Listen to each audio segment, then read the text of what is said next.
Thank you, Peter. Cheers.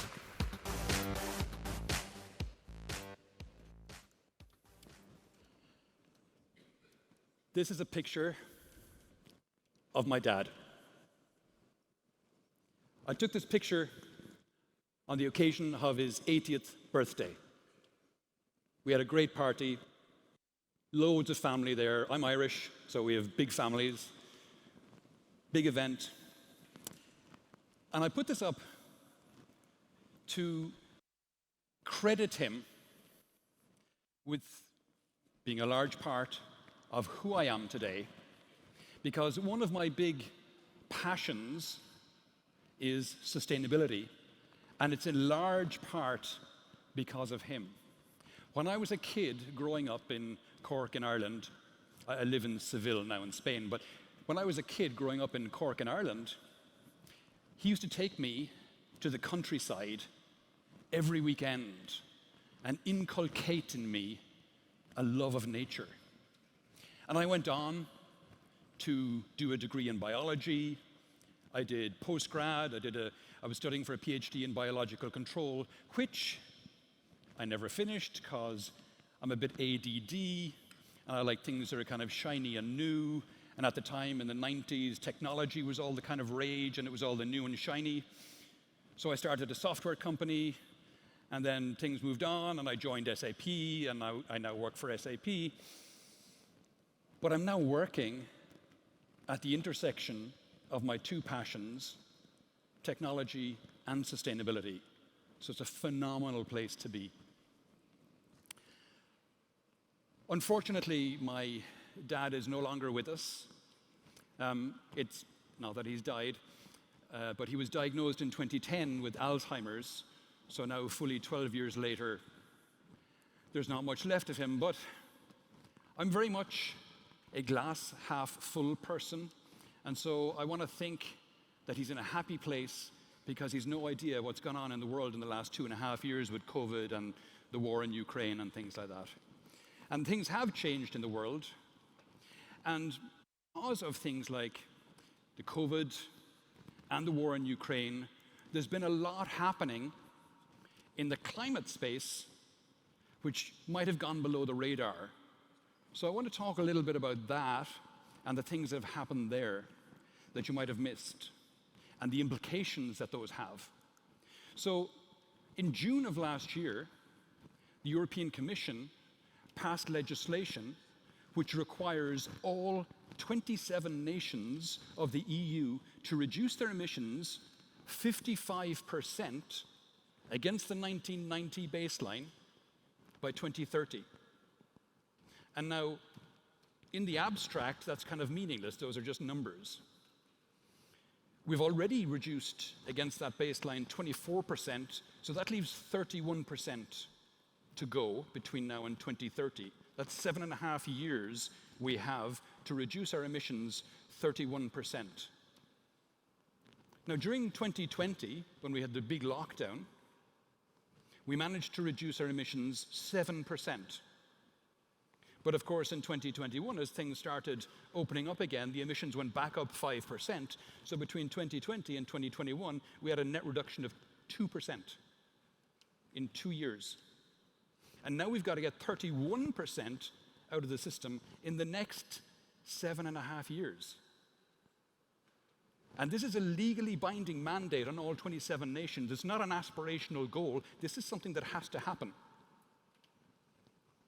The amount of systemic structural change that this will require is something most people haven't even contemplated. And it's going to happen in the next 7.5 years. And not only that, Europe is also putting in place a carbon border, a carbon tax, essentially, which means that countries outside the EU, which have a high amount of carbon, when they ship goods to Europe, if they have a high carbon footprint, they'll be taxed on the way in to kind of level the playing field or make them less attractive than low carbon goods produced in Europe. And it's not just Europe.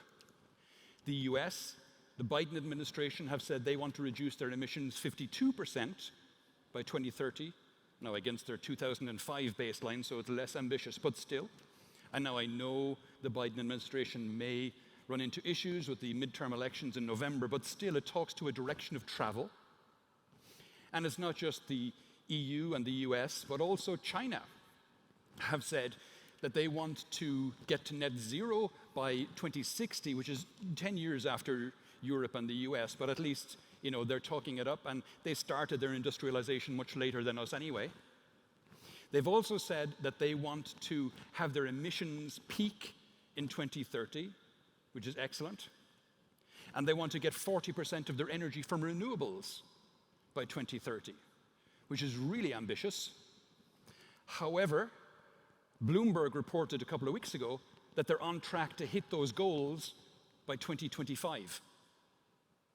And China has a habit of doing that. They have a track record of putting up these really ambitious 5-year plans for renewables and then blowing through those targets early. Their targets for 2020, they blew through them in 2018. And then they put more ambitious targets, which they blew through in 2019. So this is going to happen. And some other kind of stakeholders who are in this space are the likes of the justice system. And what do I mean by that? Well, for example, court cases are now being taken against countries by their citizens. So in this case, France, but also it's happened in Germany and the Netherlands and a couple of other countries where the countries signed the Paris Climate Accord in 2015, and if the citizens think they're not doing enough to reach those goals, they take them to court, and in each of these cases, France, the Netherlands, and Germany, the citizens won against the government, and the governments have been mandated to do more. Companies, the fossil fuel companies, are being taken to court as well. We've seen cases taken against Exxon, against Chevron, against Shell, probably BP, although I'm not 100%. This is happening as well. And also, really interestingly, the police raided the offices of DWS and Deutsche Bank just a few weeks ago because they were selling goods which they said were low carbon, and they weren't. So they were perpetuating fraud in some of their ESG portfolios, or allegedly. Shareholders are becoming increasingly involved as well. We saw what was called Black Wednesday in May of last year, I think it was the 25th of May last year, where in the boardrooms, in the AGMs of several companies, it was Chevron and Exxon in the US, in the boardrooms of those companies, investors voted down the boards of directors. So they put 3 activist directors on the board of Exxon, and Chevron were forced by their shareholders to commit to greater climate targets. So more and more shareholders are becoming involved, and we're seeing investors also put pressure on the likes of the banks and the insurance companies with likes of Credit Suisse and JP Morgan. JP Morgan, interestingly, are the largest financier of fossil fuel projects and companies, and they're starting to feel the pressure from their shareholders as well. The development banks are now starting to say we're no longer going to fund fossil fuel projects. Both the US and the Chinese have said that they're not going to fund them anymore as well. Wall Street are getting involved, and this is interesting, I think. There's such a concept as the carbon budget and the carbon bomb. And what is that? Well, we have said in 2015 in Paris that we want to limit global warming to maximum 2 degrees C and preferably 1.5 degrees C. So right there, we've set our limits. And if we know where we are today, then we can calculate how much CO2 we can emit to get to that 1.5 and 2 degrees C. These are known numbers. To get from where we are today to 2 degrees C, it's around 1,000 gigatons of CO2. Now, again, without context, that's challenging.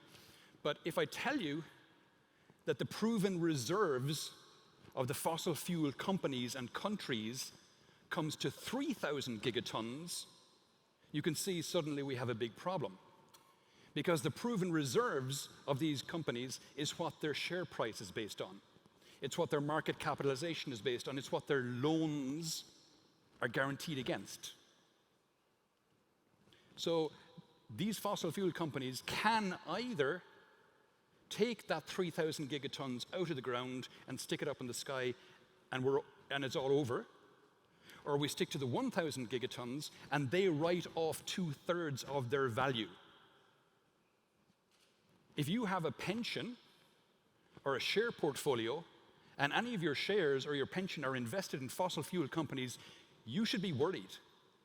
Because if they're going to lose 2/3 of their value in the next few years, that's a major hit to your pension or your shareholdings. The Securities and Exchange Commission, in their most recent proposals, have said that they want all publicly traded companies in the US to report their climate risk. They're starting next year, 2023, with large companies, and 2024, all publicly listed companies, out to scope 3, which is all emissions. This has never been mandated before. Not only that, they say those emissions reports have to be auditable. This means that the sustainability organizations, which in many companies today report into the chief marketing officer, that function will shift to the chief finance officer's organization. Because while that's the SEC in the US, that's also going to be mirrored with similar regulations in Europe very quickly. And because of that risk, we're now seeing the price of capitalization, the price of loans for fossil fuel companies is rising. If you look at, ironically, the green line, sorry about that, it's this Bloomberg data. The green line is offshore oil. If you are building an offshore oil platform today and you're trying to get it capitalized, it's going to cost you 20%. Similarly, LNG is about 11-12%. And if you look at the renewables on that chart there, they're all below 5% because there's zero risk. Insurance companies as well are starting to see this and are saying, nope, we're out. We're not going to cover these anymore. And similarly with the banks saying, nope, we're not going to. And we saw something called GFANZ. GFANZ arise in the Glasgow climate talks last year, in November of last year. GFANZ stands for the Glasgow Financial Alliance for Net Zero. And this is a coming together of 45 companies, finance companies, with a total of $130 trillion in assets. And while traditionally, a lot of that money might have gone to fund fossil fuel projects, they're now saying, nope, this money is now going exclusively to funding net zero projects. So the finance community is getting very much behind that. And then everybody else, the you and the me. One of the things I do in SAP is I run a podcast. Well, I run 2 podcasts. Well, 3 actually. Sorry. 3, but the third one is being shut down this week. So 2. One of them is on supply chain, but the other is on climate. I publish a new episode every Wednesday, so I dropped a new one at 6:30 5:30 Portuguese time this morning, at 6:30 Spanish time. In the Climate 21 podcast, I interviewed a guy a few months back called Ken Pucker. Ken is the former COO of Timberland. And in that interview, one of the things he said was that when Timberland started out on their sustainability journey in the early 2000s, they had no problem recruiting people in. Anytime they advertised a job, he said the level of the people applying for the jobs there was astronomical, way higher than should have been the case for a company of their size. And it was all because they were telling this great sustainability story, which was backed up by great sustainability action. And not only did they find it easy to recruit top-class candidates, their retention levels were phenomenal as well. People wanted to stay working for a company that was doing the right thing. And so this is increasingly important. Also, of course, they found a massive increase in their sales because people want to be supporting companies that are doing the right thing. So if you have a good sustainability story to tell, backed up by good sustainability actions, your cost of recruitment and retention drop, and your cost of sales also drops, and your sales increase. We're starting to see as a result of this now that what Fareed referred to as the global economy is going to increasingly become the climate economy. No major business decisions moving forward will be taken without looking at not just their financial implications, but also their climate implications. Because to reach that 55% reduction by 2030, which is legally binding, we're going to see a lot of regulations coming down the line, impacting individuals, but increasingly impacting companies as well. And if we look at some of the things that are happening already today in the energy sector, for example, some of you might remember Sheikh Yamani, the OPEC oil minister from the 1980s, and he famously said that the Stone Age didn't end because we ran out of stones, and the oil age will similarly end long before we ran out of oil. And that's proving now to be very prescient, because it's happening today. And it's happening not because people care about the climate, unfortunately, but it's happening for reasons of economics, which actually is better, because it means it's more sustainable, it's more likely to stay happening because it's down to economics. The cost of renewables is falling year on year on year on year. Wind and solar are now a fraction of the price they were 10 years ago, and the cost keeps falling down to economies of scale and Wright's law, the experience curve. It is now cheaper today to build new greenfield renewables than it is to simply fuel existing fossil fuel plants. That is an incredible change. And that is going to continue to happen because the price of renewables is going to continue falling.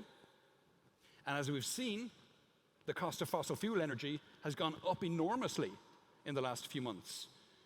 Thank you, Vladimir. And if we look at storage options, lithium-ion batteries are now, the price of those has fallen 95% in the last 10 years. Not alone has the price fallen, but also the energy density has tripled. So now they're a fraction of the price they were, and they can store far more energy. And as a consequence of that, we're seeing that the global market for energy storage installations, and this is not batteries for cars, this is stationary storage for grids. You can see, and I hesitate to use the word explode when I'm talking about batteries, but the market for batteries is set to explode in the next few years.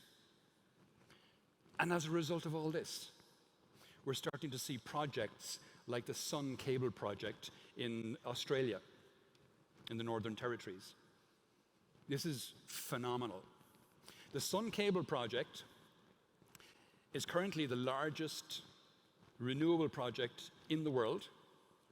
They're building a 20 gigawatt, I think it's 22 gigawatt solar plant.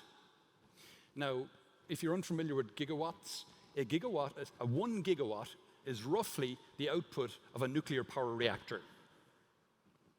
And they're building a plant which is the equivalent output of 22 nuclear reactors, and they're backing it up with 44 gigawatt hours of battery storage. They're going to use it to draw a cable across to the city of Darwin, but also they're drawing a cable 4,000 kilometers north to power Singapore. It is incredibly ambitious as projects go, and it's being funded in large part by, I've just forgotten his name. I'll think of it later. He's a tech billionaire, and it's nice to see tech billionaires doing something positive for a change. But if you think that's impressive, 22 gigawatts, well then Kazakhstan are going one better. They're building a 45 gigawatt renewable using not just solar, but solar and wind.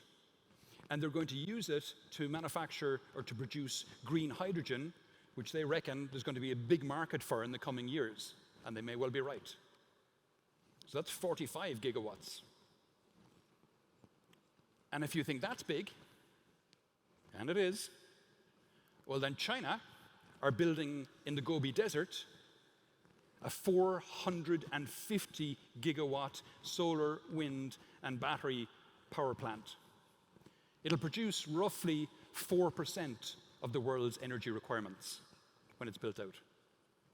And all these projects are possible because the cost of renewables is so cheap and getting cheaper with economies of scale. And of course, projects of this size will bring the costs down even further.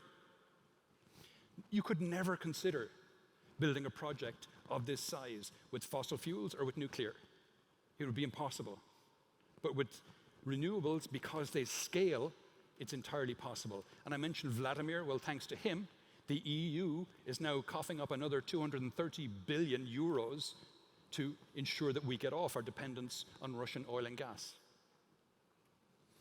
And we shouldn't just think of fossil fuels as bad for climate, which it is horrendous, but it's also really bad for our everyday health.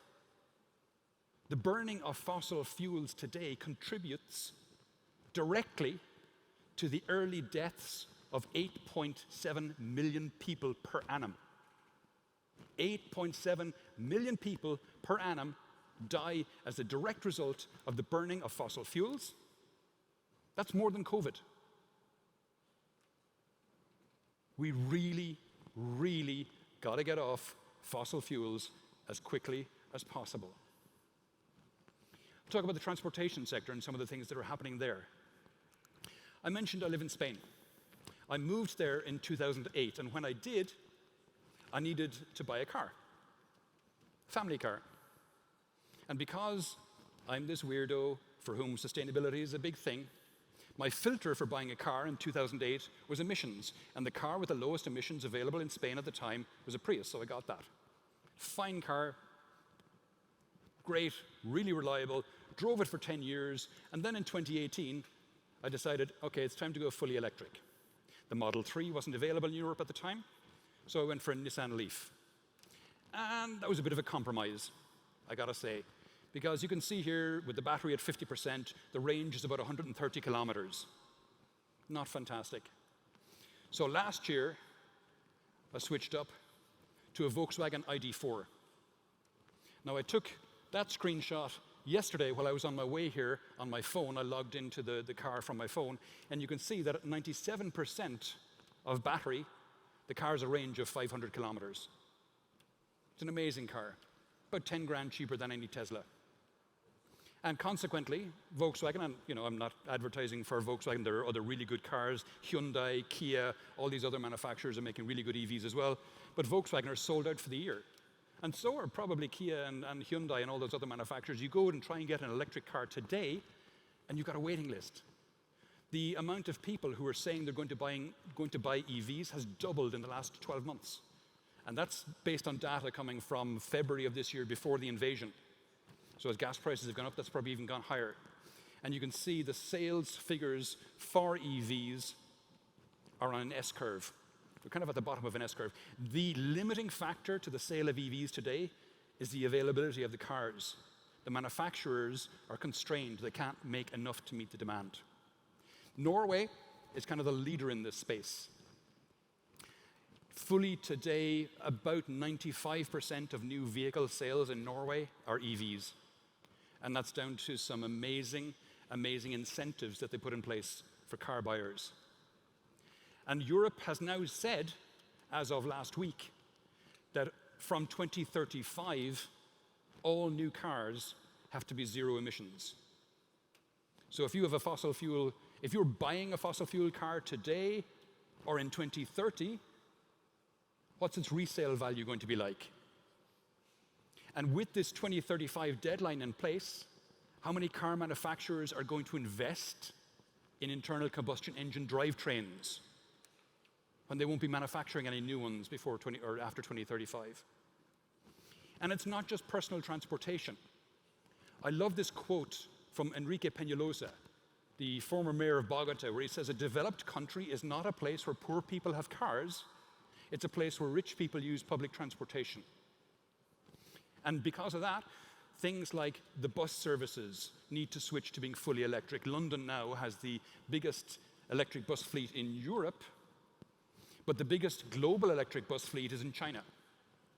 There are, I'm going to get the numbers wrong because my data is a few months old, but there are roughly 650,000 fully electric buses globally. About 600,000 of them are in China. China has perfected the technology and it's now starting to export it. Taxis are going electric as well. Addison Lee is the largest taxi company in the UK.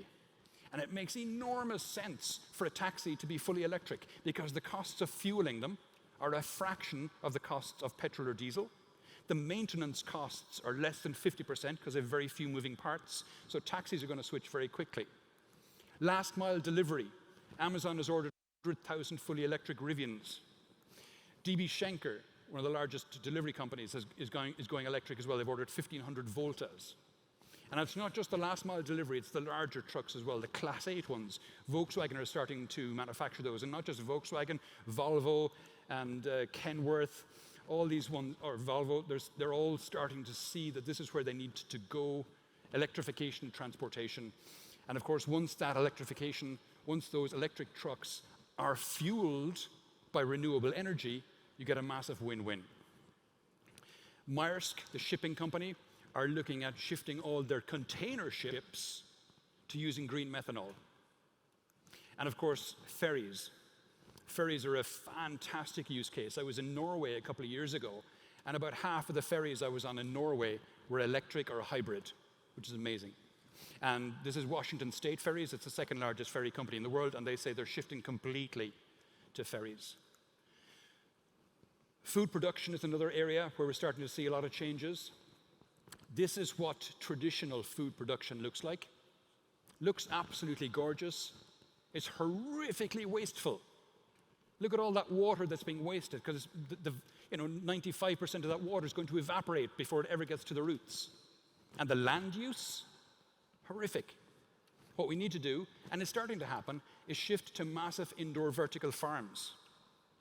There's a company called Ever. I interviewed the CEO of Ever on my Climate 21 podcast last year. They have a massive indoor vertical farm in Kuwait, in the desert, supplying Kuwait City. They're producing 500 kilos of fresh greens per day. And of course, when it's produced in a big indoor vertical farm, you can completely control the atmosphere, the light. You can tell plants when to germinate, when to flower, when to produce fruits. That's all controlled by heat and light and CO2 levels. You don't need pesticides. You don't need fertilizers. You don't need herbicides, weed killers. You're using 5% of the land and 5% of the water in regular production, so it's really, really, really sustainable. And that indoor vertical farm they have in Kuwait, they're building another one now in Singapore, which is going to produce 1,500 kilos of fresh greens per day.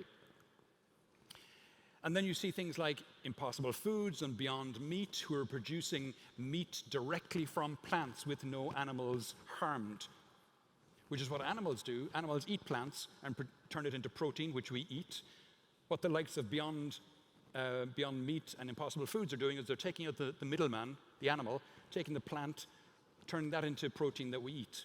And it's really good. I've eaten Beyond Meat's burgers, and they're phenomenal. Fish is starting to be produced this way. Artificial fish meat is starting to be produced from plants as well. Again, on the podcast, sorry to be plugging the podcast so much, but again, on my Climate 21 podcast, I had a German company called Betta Fish on 2-3 weeks ago, and they're producing tuna from algae. So there's no fishing of tuna required, and they're selling it, and it's doing really well.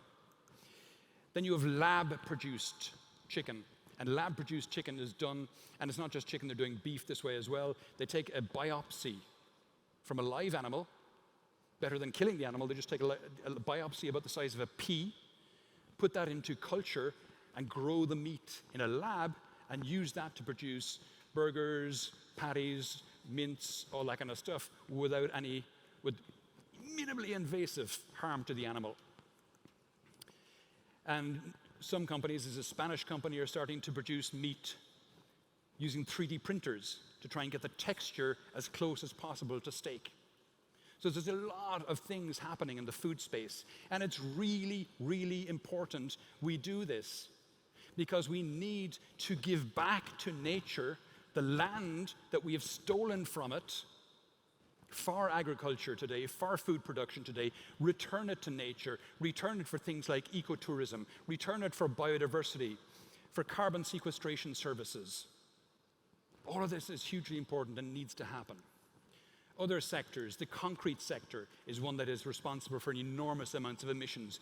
But now we're starting to see companies do things like produce concrete where CO2 is actually an ingredient, it's an input rather than an output. Cambridge University have published this study showing how they can produce concrete which is net zero, zero emission concrete. And that's going to be really important as we move forward. Steel production is another one where we have to get the emissions out because it's massively contaminating. And that's starting to happen too. ArcelorMittal in Germany are converting 2 of their plants to producing fossil fuel-free steel. And Volvo, the car company, has committed to producing all of its cars from 2026, I think it is, 2025 or 2026, onwards using fossil fuel-free steel. That's really hard to say, fossil fuel-free, anyway. And they've taken delivery of their first fossil fuel-free steel last August or September it was, from SSAB. Aviation is another sector, and we're starting to see some really interesting things happen in that space. United Airlines last year took ordered 100 19-seater, fully electric 19-seater planes. We're not going to see transatlantic flights fully electric anytime soon, but this is a move in the right direction for commuter planes at least. And Airbus have shown this blended wing craft, which they say will be zero emissions that they're going to start production of, they say, between 2035 and 2050. If you're thinking, what should I be doing, or what should the organization I'm in be doing? Well, I have some suggestions. Set targets, measure, and report against them. That's the very first thing. Now, to do this, to do your measurements, it's really important that you digitize as much of your processes as possible. And I would be very remiss at this point if I didn't put up a little ad for the company I work for, SAP. We have a lot of solutions for this kind of thing, and we have a booth outside on the show floor. Coming back, convert everything in your organization to electric. Heating, lighting is obviously probably electric already, but heating, cooling, cooking if you're doing it, transportation, everything possible. Get it off fossil fuels, no gas, no diesel, no petrol, none of that, all electric, and then switch to a 100% renewable energy provider. Really low-hanging fruit stuff, massively effective. Become more circular in everything you do. Require emissions reporting in all the RFPs and RFQs you put out. Require your suppliers, and this is going to be hard. It's going to be hard for your suppliers, so you're going to need to work with them to bring them up to speed on this very often. And set an internal carbon price.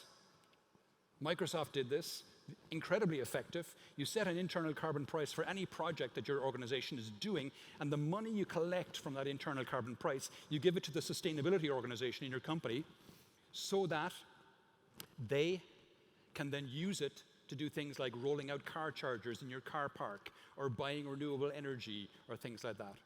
And finally, and probably the most effective one, make sure your executive remuneration is tied to emissions reduction KPIs. If you all did that, we come back here next year, we'd have a very different result. So, last thoughts. We have said that the 2020s are going to be the decade of action, and they are, because that 55% I mentioned, we've got to get it out.